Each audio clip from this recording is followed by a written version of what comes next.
Morning, everybody. This is Bob, the Green Man from Chateau de Muff.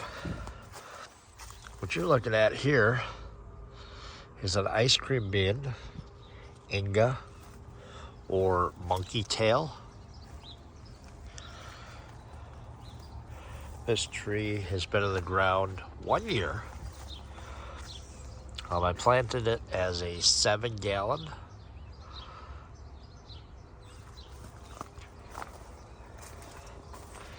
This was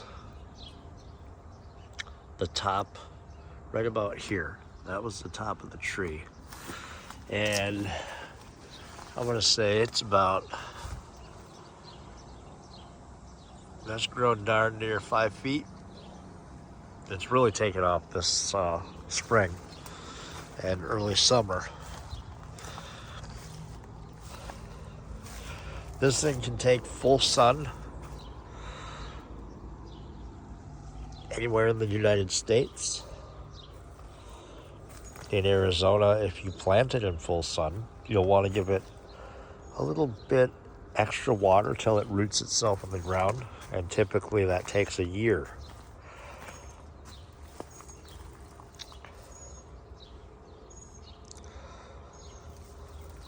This tree, when I planted it last year, got water twice a week. Real good soaking each time. And now I water it once a week. This is the new growth that comes out. It's almost coppery. It's beautiful. If you look at the leaf patterns on this, let's find an older one. Here we go. They got these really cool, like the stems have little leaflets on them. It's really nice, really aesthetically pleasing to check out.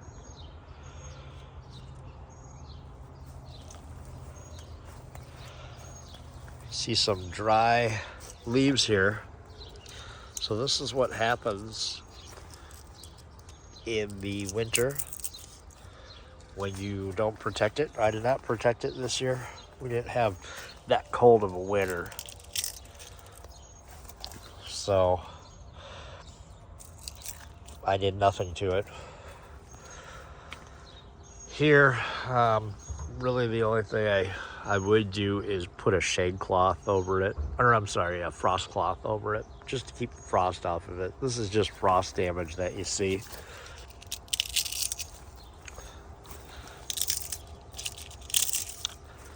But since it's had its episode with frost right there, we've grown quite big, quite fast. Now it's starting to get hot.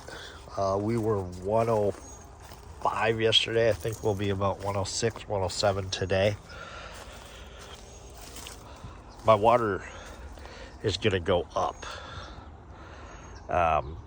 because I'm watering this once a week. It's gonna get more water each time I water. So normally I'd give probably about, 20 gallons each time I water. When we're gonna be consistently over the 105s, even the 110s, I'm gonna probably give it 35 gallons each time I water, just because it's gonna need it, because it's not gonna be watered for a week. Now, if I come out midweek and some of these leaves are looking like this, maybe doing a little curl, well then it's gonna get a little extra water. Actually, right here will tell you we need to give this a little bit more water. And like I said, it just started getting warm. Here's some of that new growth that looks coppery. Now, because this tree grows so fast, this makes a really nice tree to have in a microclimate. So you can plant this, and then in its shade, you can put a jabuticaba. With jabuticabas, they need part shade when they're young. When they're older, they can handle the sun, especially here in Arizona. The root system on this guy is a tap root, meaning that it's got a tap root, one root that goes straight down, and then other roots, feeder roots, that will branch off and grow in the mulch here.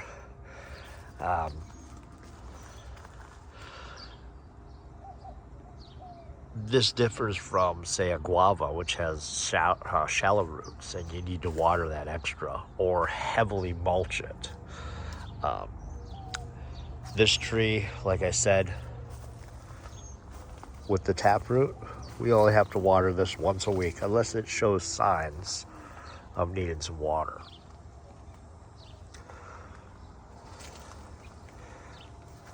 This tree has not flowered yet, but we're looking forward to next year, flowering next year, possibly holding fruit the following year.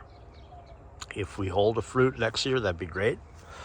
If not, it should for sure happen the following year. I've got a little microclimate back here. I've got a spot for this is a peanut butter right here that I planted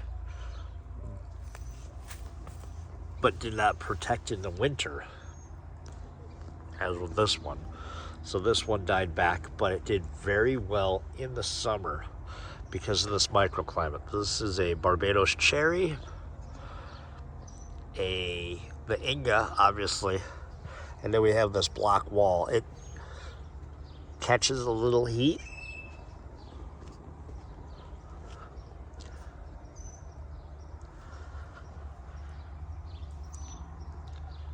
but the peanut butter had no issue with the heat. It was the cold, and like I said, I did not put a shade cover up here to shade, a frost cloth to block the frost out, and that peanut butter took the brunt.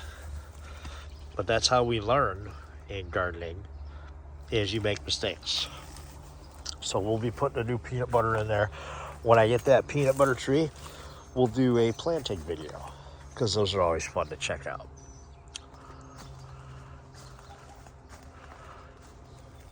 Here is, we'll do some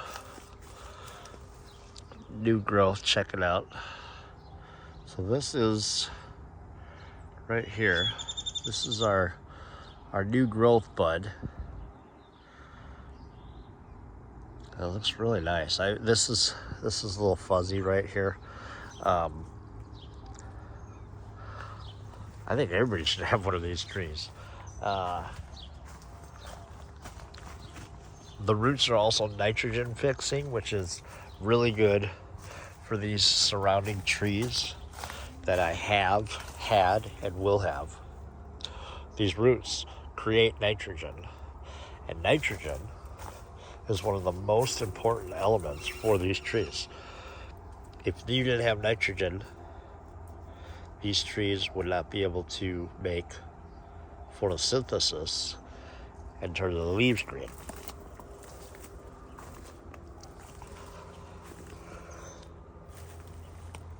They also would not be able to make new leaves.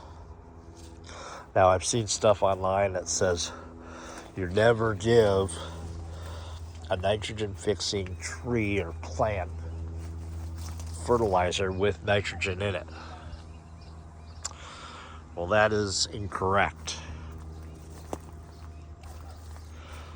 I give this tree 1383, Arizona's best, 3 times a year. It also gets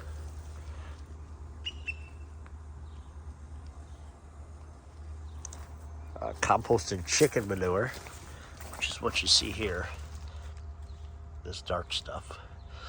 This tree has recently been watered, so that's why it kind of looks like that. Composted chicken manure. Let's actually take a stick and go down. I'll show you how deep we watered today.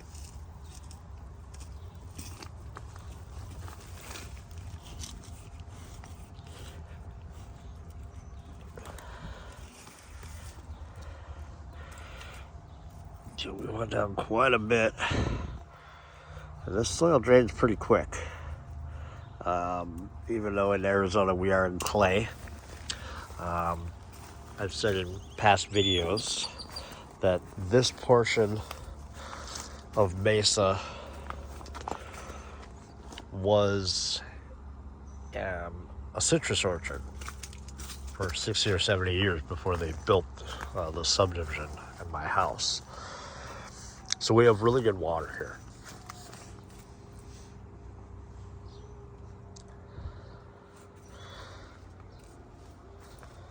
I'm sorry, really good water, really good soil.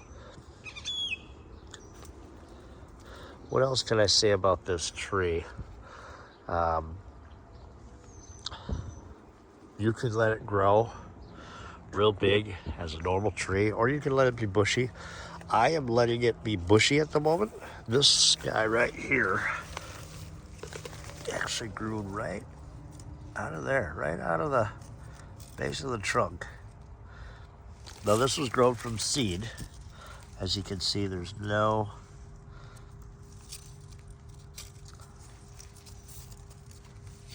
union anywhere. So it's grown from seed. And here is the root flare, and this is the taproot right there, going way down.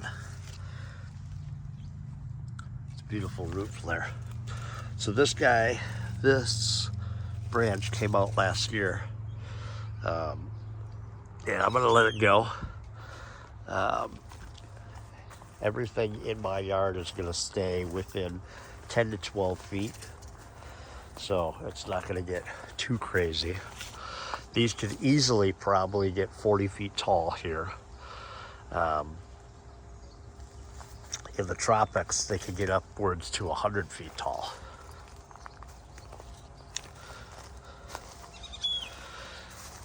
Lastly, yet again, the importance of mulch. We've got about 2 feet of mulch here on this area. Helps feed the microbes. I was actually watering earlier what was I watering? Oh, a soursop tree. And when I finished watering, all the roly-polies and the little guys that hang out underneath were coming to the surface to get out of the water. It was so cool to see that.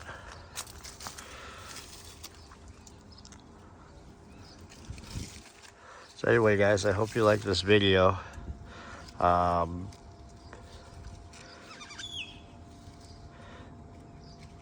No fruit or flowers to show you on this one. I'm looking around. I haven't seen anything. If we do get some, I'll definitely do a follow-up video. But yeah, this is the Inga ice cream bean.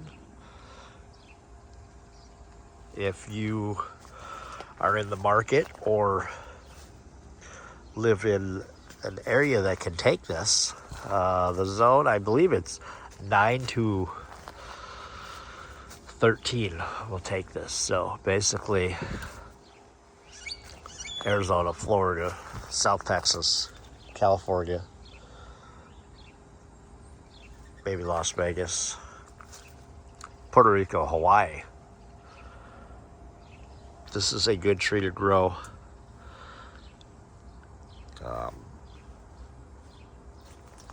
Grows fast as long as you water it. If you don't water, it's going to grow slow. Don't be afraid to water. I always remember a comment from a local nursery owner. He says, give it water. It's a couple cents. It's not like you're, pouring gas or milk on it. The reference there is gas and milk are expensive. Water is cheap. Anyway, guys, I hope you enjoyed this video. Have a great day and a great rest of the week. And from Chateau de Muff, we'll see you next time.